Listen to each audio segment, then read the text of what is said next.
E agora, apareceu essa frase aí. Permanece atento com as obrigações da sementeira.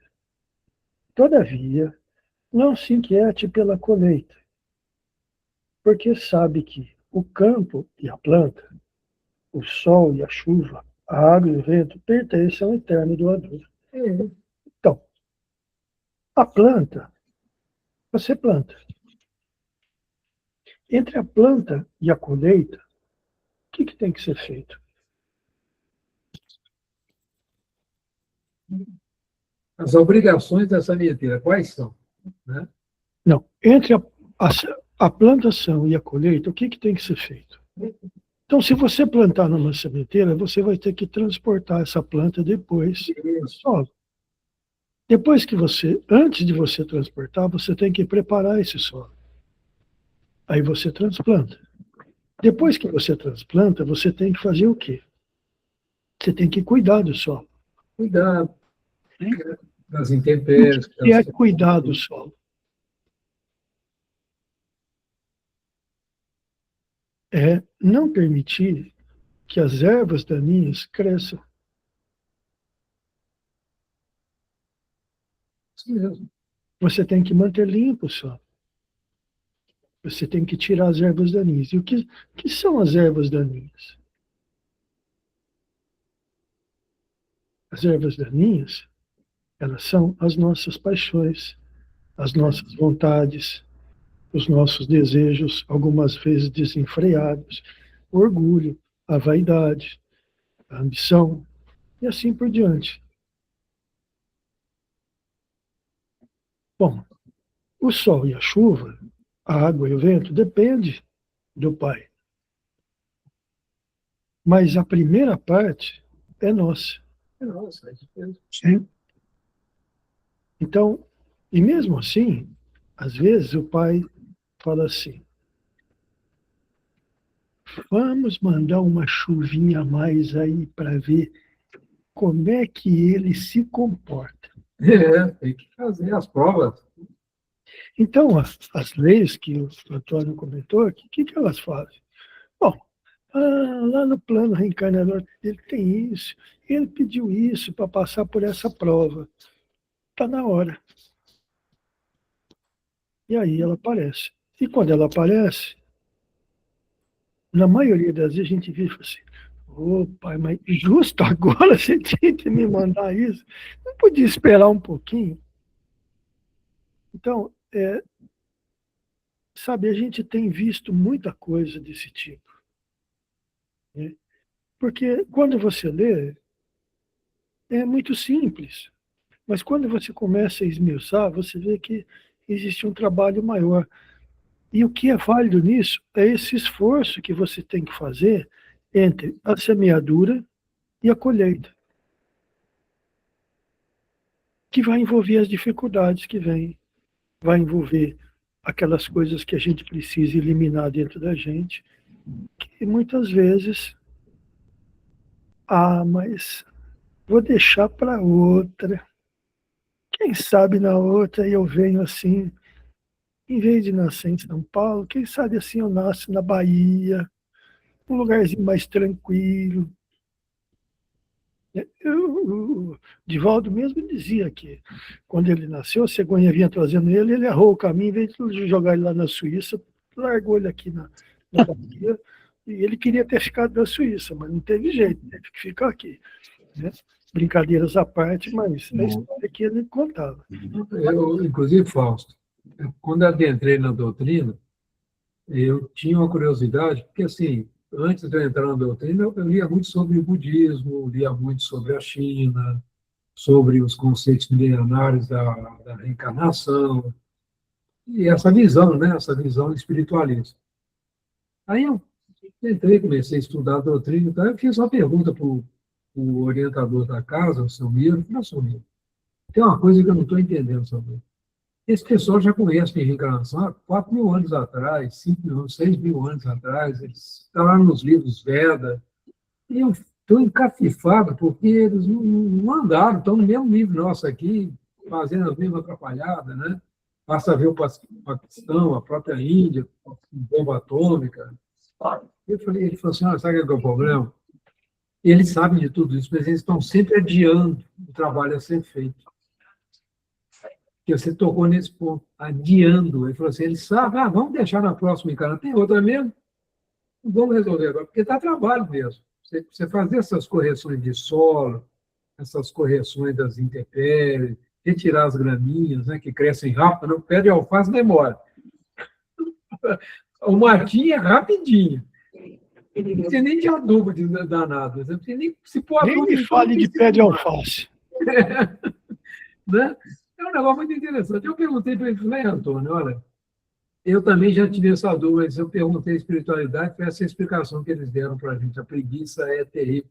E a espiritualidade menos feliz, que não quer, que tem um interesse de se alimentar das nossas fraquezas, eles incentivam essa preguiça. Para quê, fulano? Para quê? Vamos aguardar a próxima, lá você encara na família, não encara na Suíça, né? Quem sabe lá é mais fácil. O cara volta lá nada, lá na mansão do caminho, que bobagem, né? e volta como pária lá depois. Né? Você já viu a maravilha que é, né? É. Mas é interessante. Aí vai uma Madre Teresa de Calcutá, né? E dá o exemplo, lá no meio deles, uma católica, né? Acordando os hindus, né? Porque um dos grandes problemas que esse rapaz, inclusive, foi atrás do Chico, falou, Chico, olha, eu estive lá e tal, mas por que eles não acordem a pessoa? Aí o Chico explica, falou, não, filho, eles acreditam o seguinte, quando a pessoa tem que passar mal, é para ela passar mesmo, que é o karma dela, é o castigo de Deus, então não pode acudir. Então, olha... Esse conceito de caridade para o hindu, se você fizer isso, você está cometendo um crime, você está interferindo no karma dele. Isso é uma coisa que está muito claro aqui, porque o que acontece? Todos nós sabemos que a sementeira que a gente ganha, ela é adequada para o que a gente precisa. Exatamente. Agora, se ela é adequada e é para o nosso tamanho, não adianta a gente querer aumentar essa sementeira, porque nós não vamos conseguir dar conta. Não vão mesmo. E aí, o que acontece? Tem alguns espíritas que acham que podem fazer de tudo, que podem assumir, que podem fazer. E aí, chega num ponto, se perdem. E aí começa a complicar tudo. E aí ele quer impor as situações, as ideias dele, as colocações dele, e aí complica. Se a nós fosse dado a cada um uma sementeira maior, é porque temos condição. Pergunto, a sementeira dada para o Chico e para o Divaldo foram iguais? Não, são completamente diferentes. Acho que não também, não. Mas Você quer ver uma coisa? Foram semelhantes, digamos. Semelhantes foram, mas não. Deixa eu só colocar uma coisa para você. O conceito de humildade, vim aprender isso recentemente, que a gente imagina um monte de coisa, mas a humildade é você saber o seu lugar. Então, Antônio... É isso que você está falando, você saber o que você pode contribuir e estar naquele lugar e aceitar. Não querer o lugar do outro, porque às vezes você não tem condição. E fazer o melhor que você puder. Essa é a ideia. O material que você recebeu. E aí que está. E às vezes a gente se empolga e quer fazer mais. Não, tudo bem, empolgação é uma coisa, né? Aí você volta para trás, volta um pouco, falou por não deu certo, deixa. Não, só que quando a coisa aperta, o que acontece? Você não foi simples e humilde o suficiente para deixar que outras pessoas realizassem aquilo que você não precisava. É isso. Então, o que acaba acontecendo? Cada um faz o seu trabalho dentro do que precisa. Né? Cuida só da sua sementeira. Aí, se em algum momento da vida você tiver que modificar isso, tiver que condições de cuidar de uma sementeira maior, cuide. Mas, quando a coisa ficar difícil, não empurre para os outros.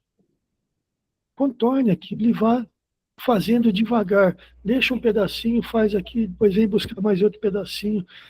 Você sabe como é isso, Renato, é mais ou menos parecido. Você sabe como é a, a, a memória virtual do micro.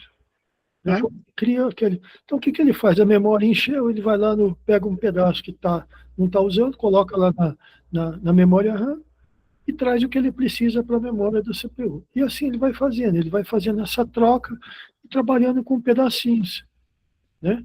E quando as duas memórias estão cheias, ele vai lá no disco, cria uma Nada disso. e vai. Então, é isso. Até Mas, uma máquina sabe fazer isso, a gente não consegue, tá mas vendo? essa máquina faz porque É, foi ensinado ela a fazer. exatamente. É. Agora, é muito importante que quando a tarefa chega a você, não diga não.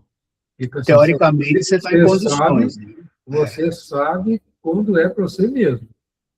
Olha, E vem mesmo. eu dei um exemplo hoje para uma pessoa de uma coisa que aconteceu com meu pai.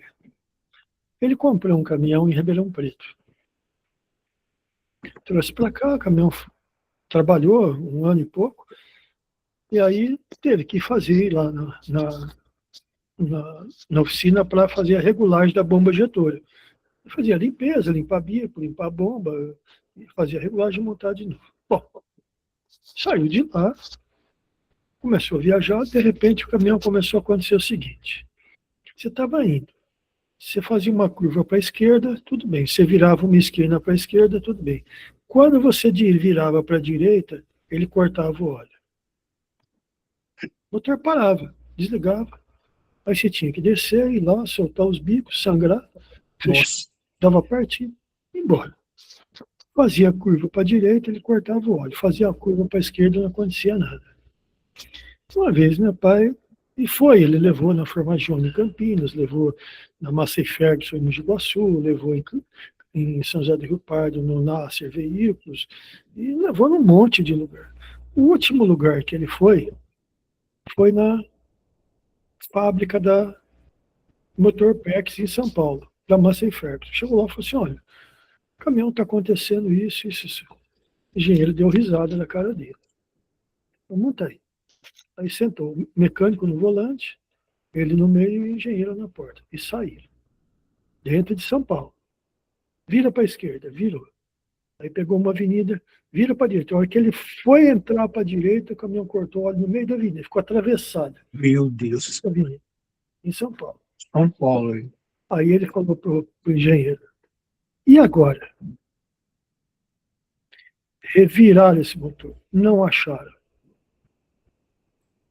Voltou embora. Aí ele chegou, né, já estava desconsolado. Belo dia ele viajando, e olha para o lado, um espírito sentado lá.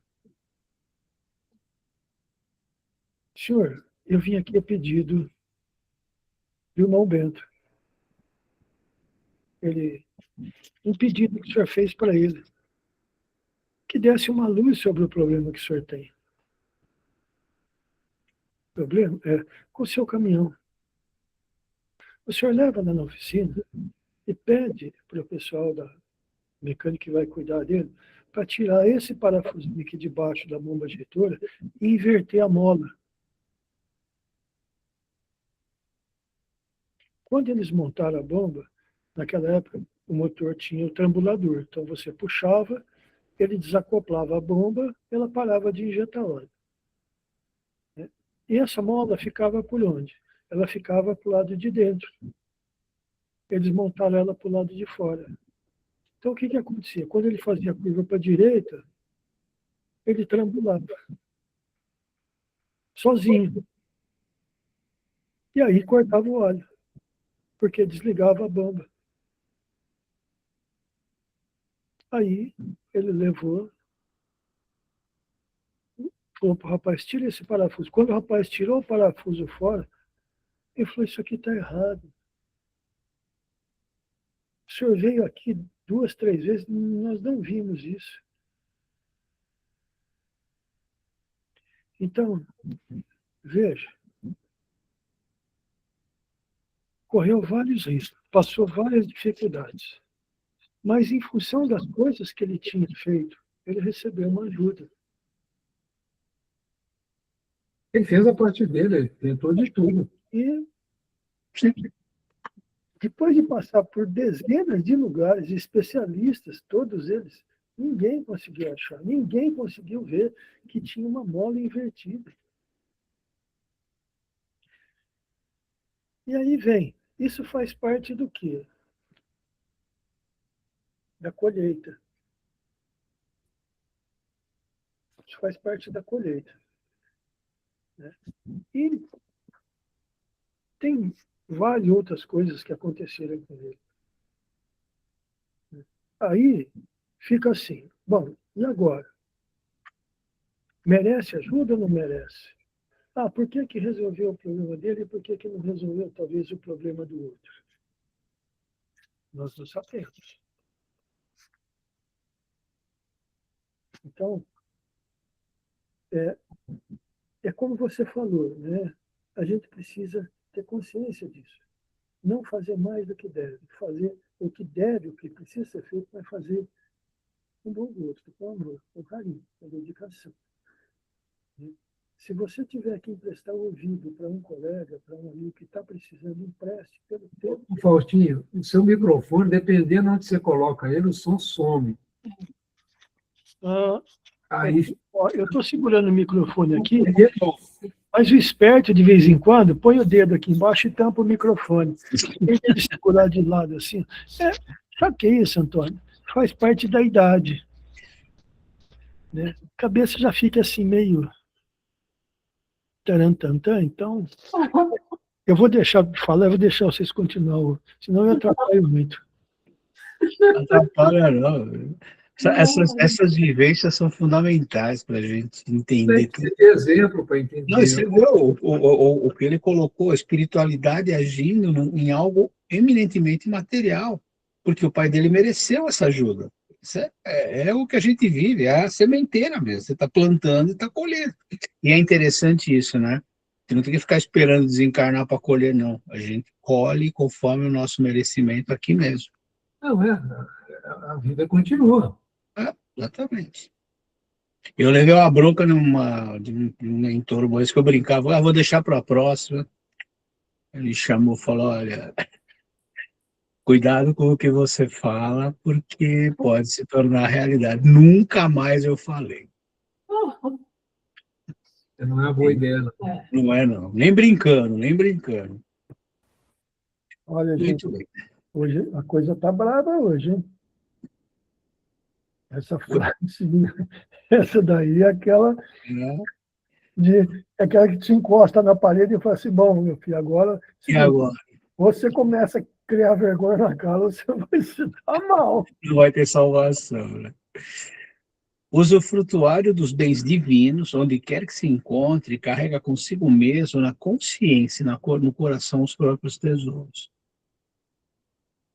É aquilo que a gente está plantando para nós. Eu coloquei a figura de uma pessoa que lembra muito o nosso orientador encarnado, né, Cláudio? Não lembra assim, lembra um pouco ele, né? Ensinou muita coisa para a gente. É. Vamos lá.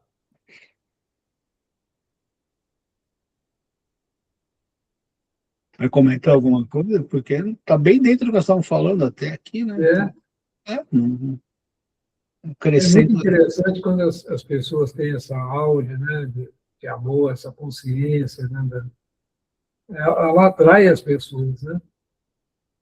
É muito interessante isso.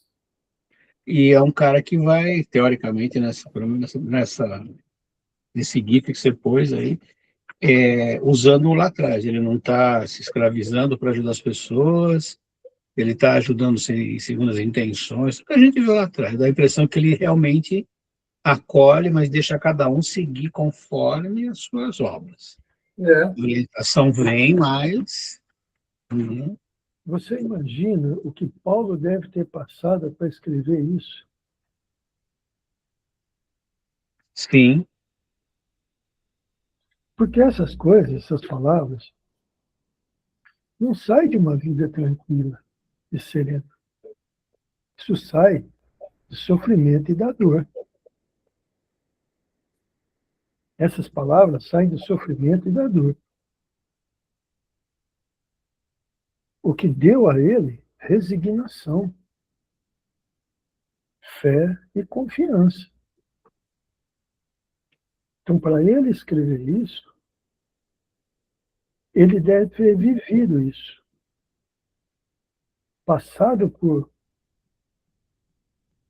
coisas, talvez até em virtude do passado dele, né, do que tinha, quando ele era salvo, do que ele fez, mas ele soube reconhecer que ele tinha errado. E com isso, ele aceitou todas as dificuldades que ele teve com humildade, Sim. com simplicidade, com fé, com perseverança, com confiança. Então, E como quando a gente vê Paulo, né, Saulo ainda, com certeza Paulo já tinha todo esse cabedal moral e espiritual antes de encarnar como Saulo. Mas eu vejo assim. Mas o meio fez com que ele agisse diferente do que ele poderia. E no meio ele virou a chave, que é muito mais difícil do que você já começar lá, né? Ele teve que inverter o negócio. Que o meio influencia na encarnação, não tem como dizer que não. Ele influencia. Né? Você não lembra de nada, cara, então você está sendo influenciado. Lembrar, ele teve uma educação, na época, de última linha, né? Ele sabia o grego, falava o grego, estudou Sim. na escola grega, foi educado no Sinédrio, o mestre dele, né?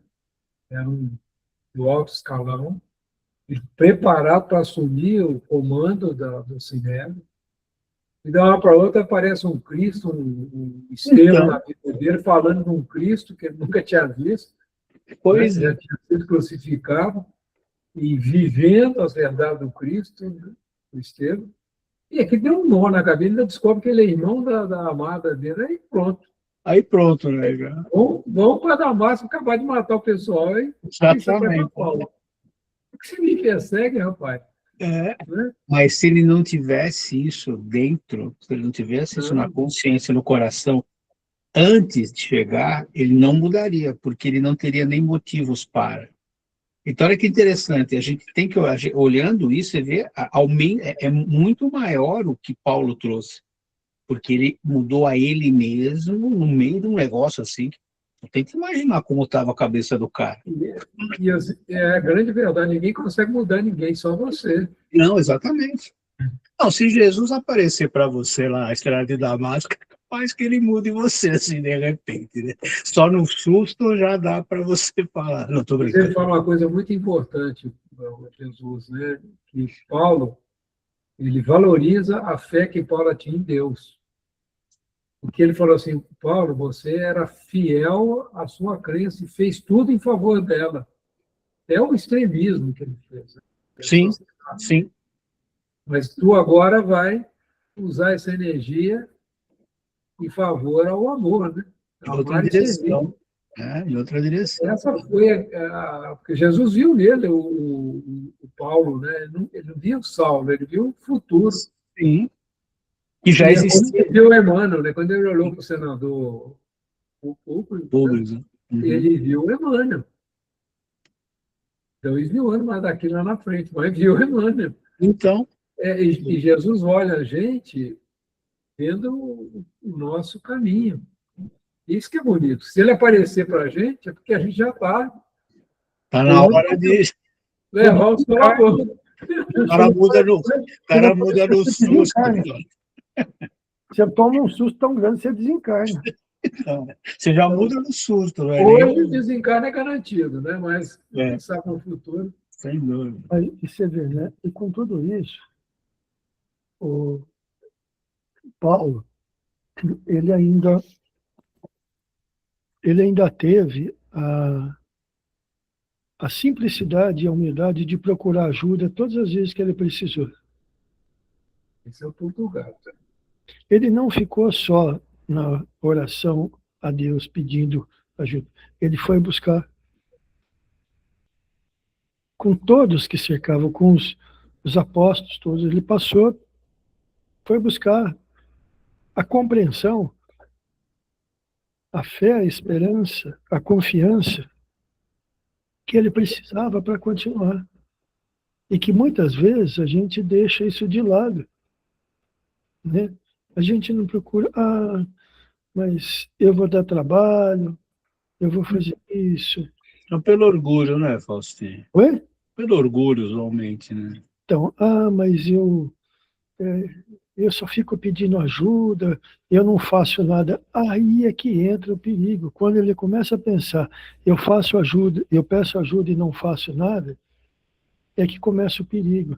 Porque aí a pessoa começa a se rebaixar. E aí começa a vir o desânimo, a Aí tristeza, a obsessão toma a conta. vontade. É verdade. E dentro de uma casa espírita não é isso. A casa está lá para isso. Você usou a palavra certa. Casa espírita. Então, Família espírita. ela está lá para isso, né? Isso.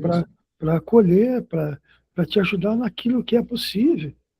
Porque ela não vai fazer por você o que é seu, mas ela vai ser um apoio de um lado e um apoio do outro. Então, A casa espírita, ela não resolve o problema de ninguém, mas ela te dá condições de enfrentar esses problemas de uma forma coerente. Acho que essa é a há ideia. caminhos. Exatamente. Não, ele está falando desde o começo aqui, né? Se a casa espírita levasse você a resolver, a gente estaria falando daquelas primeiras frases, né? De você Criar dependência. criar dependência, assim por diante, né? A casa espírita está aí para isso. Tá aí para quem quiser ser ajudado. E a palavra de todas, a gente não deveria usar a palavra grupo, a gente deveria usar a palavra casa mesmo. Mas, E dar um sentido de família, né? Muito bem. Muito interessante. bem-aventurado o homem que segue sua vida afora em espírito. Bem misturado mesmo. Para ele, a morte aflitiva não é mais que a alvorada de novo dia, sublime transformação e alegre despertar. Como a gente fala lá no grupo mediúnico, fala para o cara, você está recomeçando, meu amigo. Essa que é a verdadeira vida. Se você veio daí para cá, agora que você voltou, é só uma transformação. Mas sabe que a pessoa, eu noto, né, no sofrimento, que quando você está encarnado, você tem uma estrutura, né, de atividade. Quando você desencarna, até você encontrar essa estruturação, eu noto que é o errante, né? Por isso que é muito importante se preparar e ter essa vivência, quer dizer, ter essa noção dos dois planos, para que você, quando vá, não fique errante. Sim. Você já seja engajado dentro de um determinado intervalo, mas já seja engajado, porque a gente tem ainda muita necessidade de rotina nesse estágio evolutivo nosso. Os espíritos perguntam, e agora, o que eu vou fazer? Porque, Meu amigo, tem que almoçar, não precisa dormir, olha a confusão. Né? Então, eu o ainda cara vai brinco, dizer, às vezes eu e falo aí, assim, o que eu faço? eu ainda brinco, eu falo assim para eles, mas uma das maiores mentiras que contam para a gente é o descanso eterno. Vai ter muita coisa, se você quiser, você vai ter muita coisa para fazer, ser útil, porque é verdade, eles ficam mesmo sem. Se não tem essa noção, Sem chão. quando chega lá, o cara não tem a noção de que a coisa vai continuar, que a morte não existe, simplesmente ele mudou de plano. Se a gente olhar, é isso, não tem outra coisa. A hora que ele percebe alguém, será um esclarecedora, fala alguma coisa, encaminha, vem algum outro irmão já leva, pronto, ele vai começar de novo. Vai acertar os perrengues, tudo, mas vai ver que... Tem uma coisa importante, todos nós temos uma família espiritual. Todos, também, sim. sem exceção. E se a gente conseguir já E nessa vivência nossa de encarnar, já nos sintonizarmos verdadeiramente com essa família, e para isso a gente precisa estar vivendo em espírito, né? Na carne, mas vivendo em espírito, porque a gente não perca essa. Porque senão você chega lá, lê lá a passagem, capítulo 1, passamento, no livro Céu e Inferno. Ali é característico, né, da dificuldade dessa transição, né? É muito interessante. Ó, acabou de contar um caso, aconteceu ontem no trabalho, foi muito interessante. Um irmão ele contou a história, primeiro ele falou assim, por que eu acordei ele que ele estava na rede, né, descansando. Aí ele começou a conversar, bom, resumindo, ele foi um benzedor na época, né? Não teve família, enfim. Aí eu falei, como é que você trata a morte? Ele falou, então você já percebeu? Ele falou, percebi, né? E eu senti, assim, tinha um monte de pessoas que ele benzeu em vida que foram recebê-lo lá na espiritualidade. E estavam todos assim, e quando ele percebeu, ele sabe quando ele iluminou, né? Ele, tipo, ou seja, não é só a família que a gente teve consanguínea, mas sim assim, um monte de espíritos que foram, todos assim, cercaram ele assim, né? Volta assim. Quero buscar ele. Vieram buscar ele, olha que legal. Você vê como quando a gente planta o bem, nós estamos falando isso o tempo todo, né? A gente vai colher em momentos mais inesperados, né? Provavelmente ele nem pensou no bem que ele fez para as pessoas, Ser porque desinteressado, né? exatamente. E você vê como eles foram recolhidos. Foi muito bonito até, foi bem interessante. Uhum. E, E aí nós terminamos esse trecho aqui do Emmanuel, né? Começamos qual? Sam Kirsch, que não vai dar tempo, né? A gente pode fazer a leitura, faltam 5 minutinhos, né? Nós vamos falar dos herdeiros agora, né? Opa, Do livro herdeiros Guia do de Luz. Bom, vamos começar a ler então um pouquinho. Vamos lá. E se nós somos filhos, quer continuar, Antônio? Vai lá. Deixa a Cláudia ler, vamos ouvir uma voz feminina aqui. Então tá bom. Vamos lá, Vinha de Luz, de Francisco Cândido Xavier, pelo Espírito Emmanuel, herdeiros. E se nós somos filhos, somos logo herdeiros também, herdeiros de Deus e co-herdeiros do Cristo. Muito legal. Paulo, Romanos 8:17. É a lição 120 do livro Guia de Luz. Vamos lá. Incompreensivelmente, muitas escolas religiosas, através de seus expositores, relegam o homem à esfera de miserabilidade absoluta. Púlpitos, tribunas, praças, livros e jornais estão repletos de tremendas acusações. Os filhos da terra são categorizados à conta de réus da pena última. Ninguém contesta que o homem, na condição de aluno em crescimento na sabedoria universal, tem errado em todos os tempos. Ninguém ignora que o crime ainda obceca muitas vezes o pensamento das criaturas terrestres. Entretanto, é indispensável restabelecer a verdade essencial. Se muitas almas permanecem caídas, Deus lhes renova diariamente a oportunidade de reerguimento. Além disso, o Evangelho é o roteiro do otimismo divino. Paulo, em sua epístola aos Romanos, confere aos homens com justiça o título de herdeiros do Pai e co-herdeiros de Jesus. Por que razão se dilataria a paciência do céu para conosco, se nós, os trabalhadores encarnados e desencarnados da terra, não passássemos de seres desventurados e inúteis?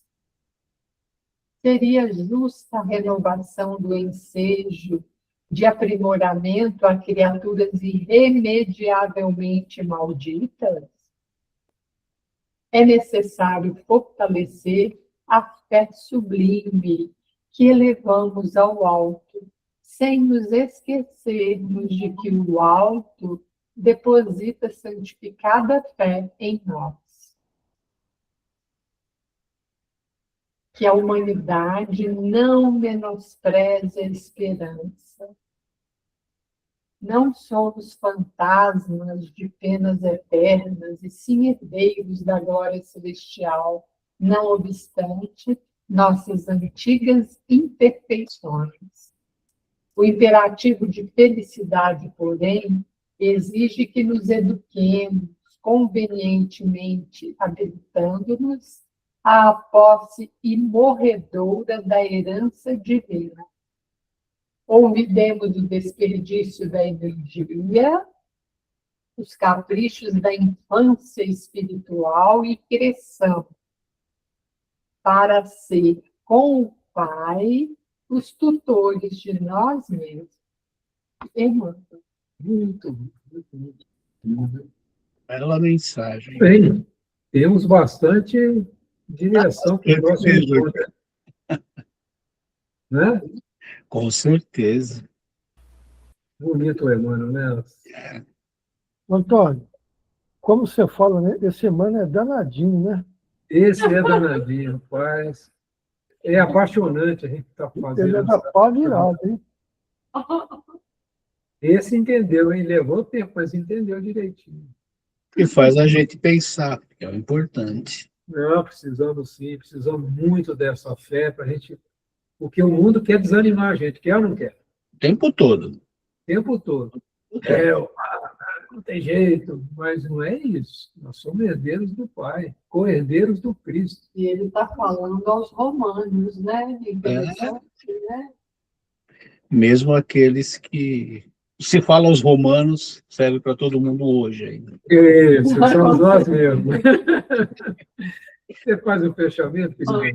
Então, muito bem, gente. Vamos, mais uma vez, agradecer profundamente a oportunidade do trabalho, esse encontro que nos traz tantas histórias importantes, colocações que, através das nossas vivências, nos ajudam a entender melhor o que, no fundo, Cristo espera de cada um de nós. Agradecer aos mentores e de cada um de nós aqui presentes também acompanhando, aos irmãos que estiveram juntos, participando do estudo, ao pessoal lá do cantinho e à equipe responsável por essa tarefa. E dessa forma, Jesus, agradecendo, como já disse, por essa oportunidade, damos por encerrada esse estágio do estudo da noite, pedindo que os nossos lares sejam sempre abençoados. Graças a Deus. Gente, obrigado, até a próxima. Abraços e beijos para todo mundo aí. Tchau, tchau, gente. Até, tchau, tchau. Vamos agora ao céu e ao inferno. Tchau, tchau, gente. Só um minutinho, pessoal. Vou parar a gravação aqui. Tá. Iniciar.